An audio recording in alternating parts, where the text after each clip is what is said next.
Hi எல்லாருக்கும் வணக்கம். எப்படி இருக்கீங்க? இன்றைக்கி பார்த்தீங்களா வீட்டுக்கு யார் வந்தாங்கன்னா கருப்புமா வந்தா. இந்த யுவக்கரா பாருங்கள் ப்ரௌனி இவளால் தான் பயந்துன்னு என்னோடய தங்கச்சி வீட்டுக்கு போயிட்டா. போய் ஆயிடுச்சு இப்போ ஒரு 9 மாதத்துக்கு மேலே ஆயிடுச்சு. வர்றதில்ல வீட்டுக்கு. இன்றைக்கி என்னமோ தெரியல வீடு தேடி வந்துட்டா பாருங்கள் எவ்வளோ வருஷம் ஆனாலும் எவ்வளோ மாதம் ஆனாலும் அந்த பாசத்தை இவங்க மறக்கிறதில்ல. ஆனால் அதே மனுஷராக இருந்தாங்கன்னா நீங்கள் இவ்வளோ தான் அவங்களுக்கு செய்தீங்கன்னாலும் மறந்துடுவாங்க. வந்ததில் அவ்வளோ சந்தோஷம். மனுஷரை பற்றி என்ன பேசுகிறது, அவங்க பற்றி பேசுகிறது அளவுக்கெல்லாம் இப்போ தகுதியானவங்க யாருமே இல்லை சொந்தன்னு சொல்லிக்கிறவங்க.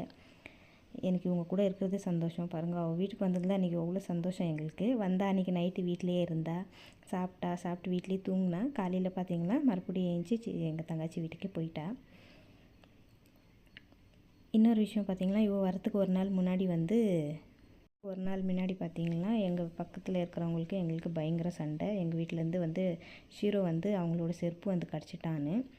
என்ன பண்ணுறது, அவங்களுக்கு எவ்வளோ சொன்னாலும் அவங்களுக்கு புரியறதில்ல. ஆனால் மனுஷருக்கு நான் அவங்களுக்கு வாங்கின்னு செருப்பு தரேன் நம்பரும் அவங்க சண்டை போடுறாங்க. அதே பேச்சு இன்னொருத்தர்கிட்ட போய் சொல்லி நான் போலீஸில் கம்ப்ளைண்ட் கொடுக்குறேன் உங்கள் மேலே அப்படி இப்படின்றாங்க.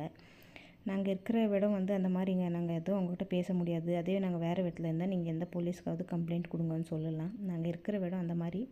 எவ்வளோ தான் அவங்க பேசினாலும் இவங்களுக்கு நான் செய்கிறது நான் விட மாட்டேன். பார்க்கலாம்.